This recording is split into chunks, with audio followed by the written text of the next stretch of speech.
Third వీక్లో నాకు ఎదురు తీశారంటే MVP మోస్ట్ ఇంపార్టెంట్ ప్లేయర్ అందరికీ అసలు లిటరలీ అందరికీ ఇబ్బంది పెడుతుంది ప్లేయర్ అనేసి నాకు తీశారు.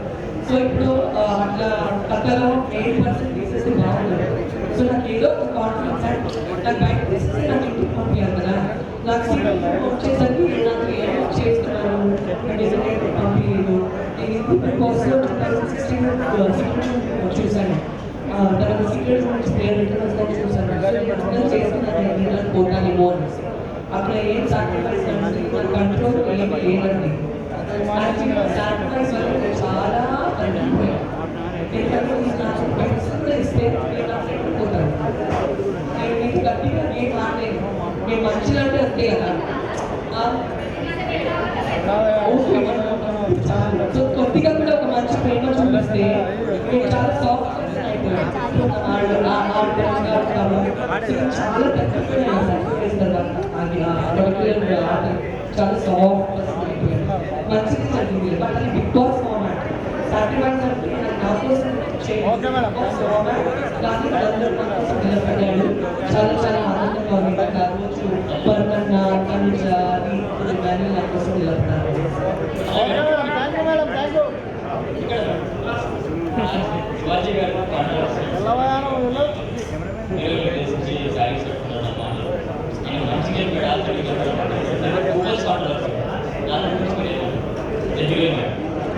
ఇప్పుడే ఆనందంగా ఉన్నానండి.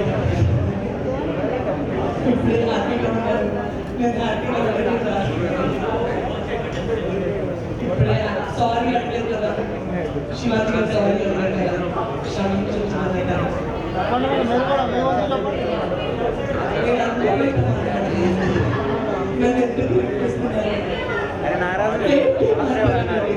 ఇప్పుడే నవ్వి నవ్వి ఉన్నాడు. రోజు అయిపోయాను. మళ్ళీ చెప్పండి నా వల్ల రావట్లేదు. బాధపడ్డాడు.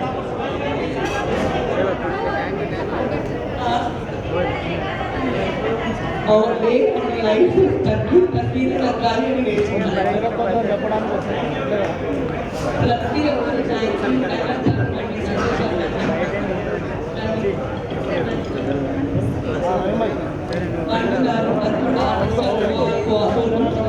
వీళ్ళందరూ నా స్ట్రెంత్ అండి. వీళ్ళందరూ బయట ఉండే వాళ్ళే. వీళ్ళందరూ బయట ఉండే వాళ్ళే. మీరు కూడా అంత ప్రశాంతంగా ఉన్నారు. వీళ్ళందరూ మేనేజ్ చేయాలని బాగా చదువుకుని ఉన్నాడు. అక్కడ లేడు బెంగళూరు ఉన్నాడు. అయినా నా స్ట్రెంత్ అండ్ ముఖ్యంగా మీరందరూ నా స్ట్రెంత్. Thank you. ఈ క్లబ్ వాళ్ళు కూడా మాకు ఇంత మంచి స్పేస్ ఇచ్చారు. అలాగే అందరు మీడియా ఫ్రెండ్స్ బాగా స్నాక్స్ కూడా పెట్టండి అని కోరుకుంటున్నాను. ప్రతి ఒక్కరు వచ్చినందుకు చాలా చాలా థ్యాంక్స్ అండి. క్లబ్ పేరు చాలా మంచి క్లబ్ వచ్చేసి మీ న్యూయర్ పనులు ఎంకరేజ్ చేయండి. మీ బిజినెస్ వాళ్ళని మాకు ప్లేస్ ఇచ్చారు. ఓకేనా? మీరు అందరూ చాలా థ్యాంక్ యూ వచ్చినాను. ఓకే.